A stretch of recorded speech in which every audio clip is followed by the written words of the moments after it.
This is one of the earliest pictures I have of myself and my brother. My brother was the skinny one, playing with Lionel trains, and it's probably from 1940 or 41. It was mounted on a plywood sheet and slid under my mother and father's double bed. At the end of World War II, my father built a two-car garage behind the house, and he gave the upper floor of the two-car garage to my brother and I to use for a railroad. We started with Lionel, and then we converted to scale, O scale, with an outside third rail for power. And this is one of the pictures of it. In 1947, my brother and I and my father bought this kit that Barney produced, O-scale 10-wheeler. We modified it so it would run with an outside pickup, outside third rail pickup. This is a picture of some of the unfinished, non-scenic area, but we hand cut all the ties. There was no ready track then, flex track, and hand laid this, and we had some steel rail that we used. I think it was probably about code 120 or 130. This is from the later 1970s. We took the old railroad that was in Berkeley Heights, moved it across the other side of the basement and extended it. And this is some of the scenes from that railroad. It was going to have a switchback to get into a mine, and it was also going to have some lumber. We did get some scenery on this. That was the first one I had ever really done any scenery on, and it was an interesting experiment. In 1997, we left and sold the big house in Berkeley Heights and moved to a townhouse which had a nice basement, and I captured a room in the back of the basement for a HO layout. You can see pictures of it. It never had any scenery, and we were there about 3 years. It was operational, but without scenery. And this is what I looked like, and then my wife was commenting on this picture when I showed her. She said, "My gosh, you're still saving that shirt. You're wearing it yet today." In 1994, we left Bedminster and New Jersey for retirement in North Carolina. And this was probably the one railroad that was most complete. Over the period of time from 94 till we left in 2005, this was operated every 3 weeks, and we had an operating crew of about 18 guys, and it lasted more than 150 operating sessions. You can see we got most of the scenery done in Cary, North Carolina, and it was operating probably 15 to 20 times a year.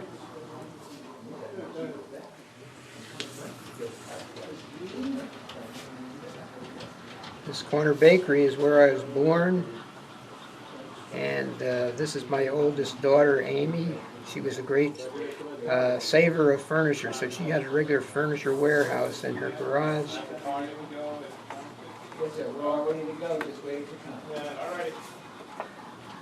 This is the first place we had the cable car system, the Otis, that ran up the mountain from Catskill to the mountain house, which was at the top of the Otis.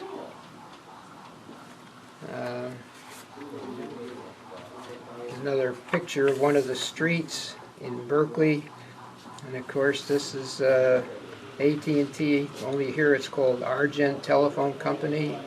Gardner Motors is my in-laws' family name, and they were into motor cars.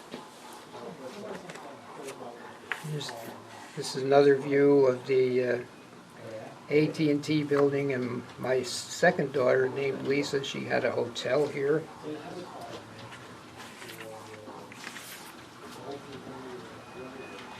There's the guy. He's getting older, as you can tell from the looks of the from the looks on this picture.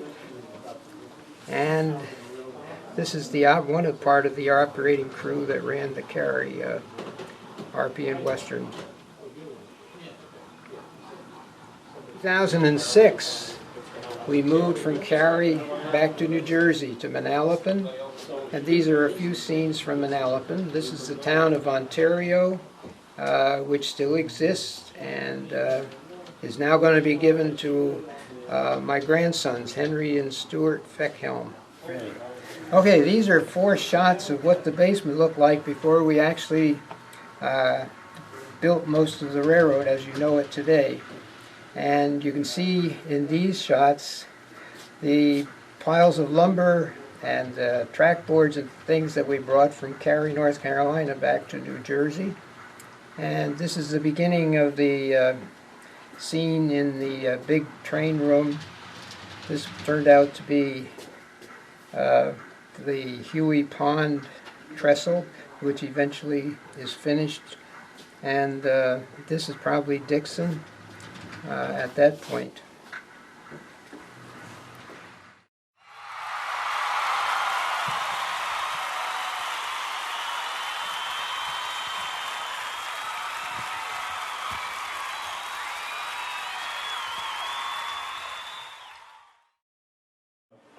The Arpree and Western Railroad is a fictional railroad, no prototype, and it's what they call freelance. It runs through the Catskill Mountains in New York State, and it starts at a town called Arpree Yard and Berkeley and runs all the way to Union Summit.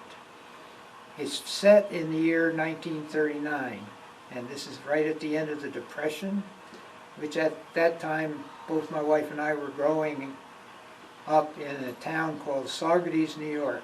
And this is what I kind of remember from that particular time. I had an uncle that worked for the railroad in a railway postal car, and we used to stop by the station, watch him as his train came through, and he tossed out the bags of mail. But anyway, what we remember is from 1939. So it's a steam railroad. Steam power is still in use on the main line. However, the railroad is experimenting with diesel switchers.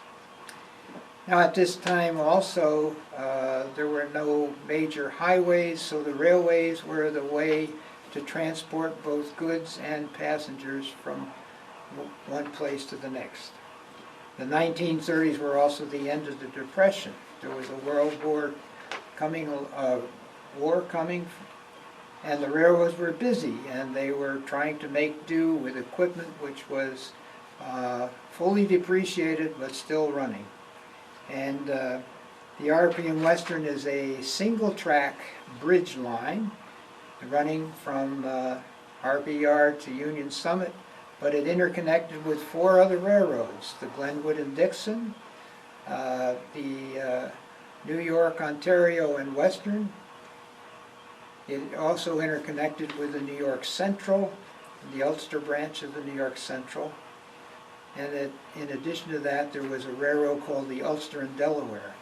And we're looking at a scene here from the Ulster and Delaware at Catskills. There were a schedule of 20-some trains each day, both passenger and freight, and the management of these companies were trying to make things do. At the end of the Depression, they'd fix them up, or else they'd have to do without. But they were marginally profitable and were very important during World War II to moving the goods and the military personnel through the area on their way overseas.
This morning, the local switcher at Ontario is picking up milk car from Meredith Cheeseworks. This milk car is going to be set out over by Ontario Station for our gas electric to pick up and take on its way to Berkeley Yard.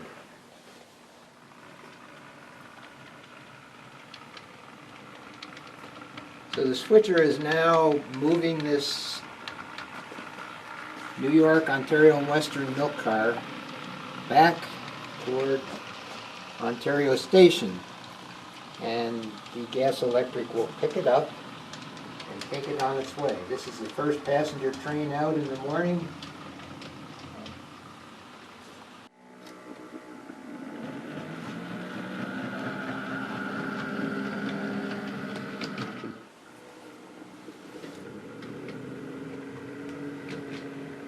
So our gas electric is backing into position to pick up the milk car, which it trails behind it as it moves over to Berkeley Yard and Berkeley Station. It will drop this car off at Crowley's Dairy and pick up another one to bring back and empty.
All right, the morning freight has arrived in Catskill, and in order to do the switching, it needs to uncouple, proceed onto the turntable. All right, so the engine now is uncoupled and is proceeding to the turntable. This is, as you can tell, an Armstrong turntable, and the guy sitting over by the water tank will come around and swing the engine and turn it around 180 degrees.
All right, our morning passenger train has arrived in Catskill, has dropped the passengers at the station, and now it's pulled forward, clear of the switch, so that our freight, the morning freight, has finished local switching and is now returning back to Rondo.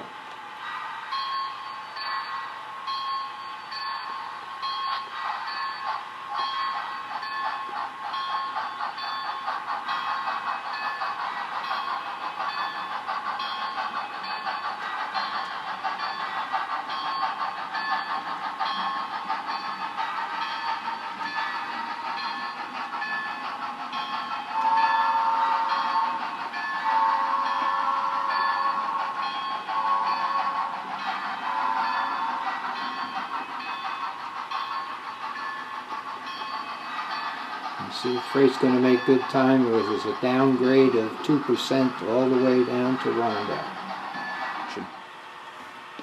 Here that we're talking this morning about the Otis. The Otis was built in the late 1890s by the owners of the hotel at the top of the scene. And in order to get to the hotel, the clients would normally take a steamboat up the Hudson River to Catskill, New York, where they would transfer to the Catskill Mountain Railway, and which would bring them to the base of the mountain. And previously, before the Otis was built, it was a horse and buggy ride of several hours to get up to the top of the mountain, and not very conducive to bringing clients into the hotel. So the owners of the hotel commissioned the Otis Elevating Company, same one that generates or produces the Otis elevators, to construct a cable line or a cable railway from the base of the mountain up to the site of the hotel. And the Otis would actually run with a passenger car, and occasionally it would have a baggage car.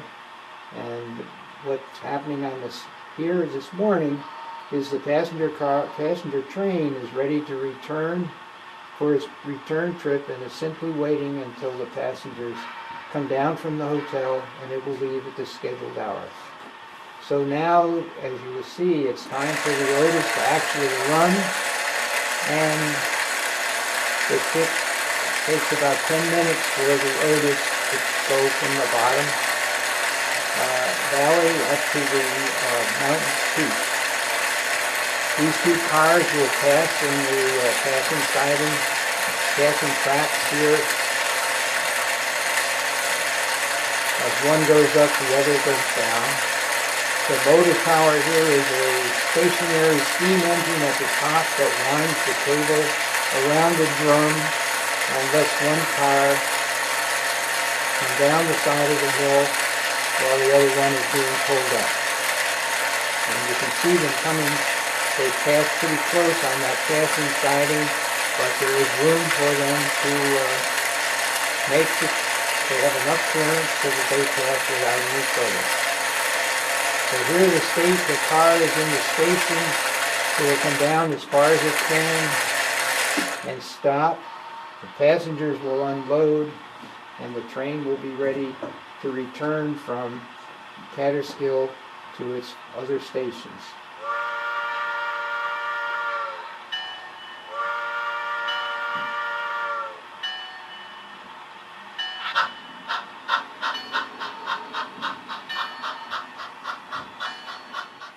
We're now in Dixon, which is the terminal location for the Glenwood and Dixon lines.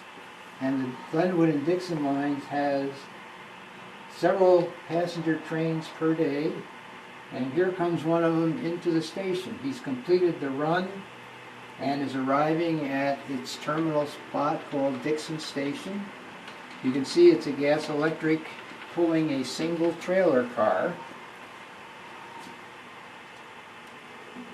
It makes a journey from Dixon to Arpree Station and down into Glenwood, and then returns. So as the passengers disembark, The engineer of the gas electric patiently waits, and when he's done, he will then move his train into the Dixon yard, where he'll stay until the next schedule for the passenger train. The other action in Dixon this morning is the local switcher is making up a freight train. The caboose has been parked on the main line outside of the Dixon Industries, and as you can see, the switcher is gathering all of the pickups for the day from this long spur. All but the last car leaves. So the switcher has picked up the 6 cars that are going back to Arpree yard for classification, and he'll clear the end of the spur. The switch will be thrown, and you'll see him come back to pick up his caboose.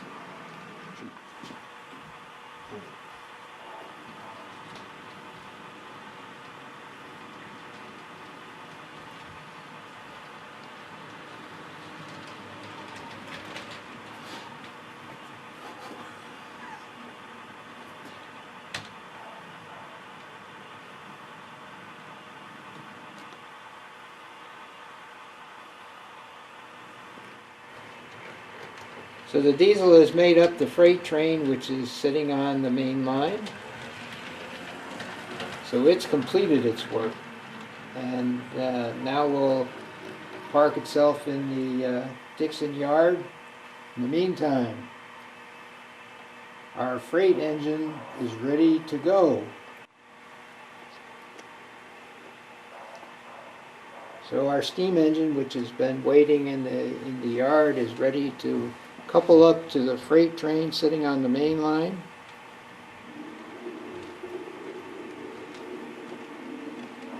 And it will start its journey. This is a freight train, Glenwood and Dixon train number 1. It leaves twice a day to give service both to Dixon and to Glenwood. So when it makes the coupling, and our engineer has talked to the dispatcher, has permission to proceed west to Arpree yard.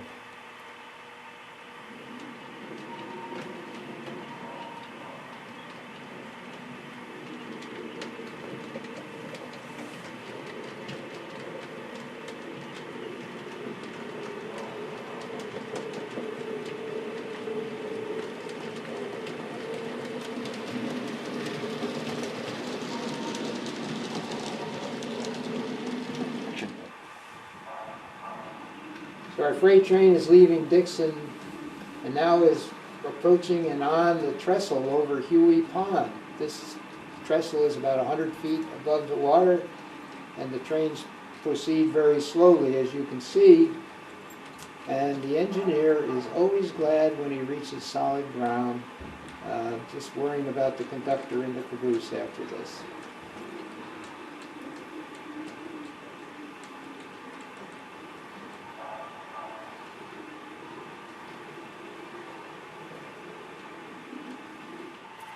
We're now in Berkeley Heights, where my wife and I lived for a number of years, but you will see the Berkeley Heights Railway Express Agency and the post office at the end of the stub passenger line or terminal, and the elevator that brings the mail and the express packages down to the track level. And as we move to the left, you'll see Amy's Furniture Storage. That's named after the daughter Amy, and she has a garage full of furniture that she's saving for her 2 daughters. Next is Gardner Motor and the Corner Bakery. Gardner Motor is named after my wife's brother, who was part of the Gardner clan, and the Corner Bakery is where I was born, in Saugerties, New York. And down the street a little further you will see AT&T. This is the Argent Telephone Company, owned and operated by our Argent mine. Here's some more scenes from Berkeley Heights. You can see the Berkeley Heights station, which is kind of a kit-bashed building from a kit that the NMRA sold, which was a replica of the NMRA headquarters building. And further down the street to the left, you'll see Lisa's Railroad Hotel, named after our middle daughter. Next to that is the AWOG block. The AWOG group is the Arpree and Western Operating Group, and this was named after some of the first operators on the line when we were still in Cary, North Carolina. And panning around to the left even further, you will see the Berkeley Theater, where the production is The Nutcracker, with starring my two granddaughters, Kate Brogan and Claire Brogan. And they're both off at college now.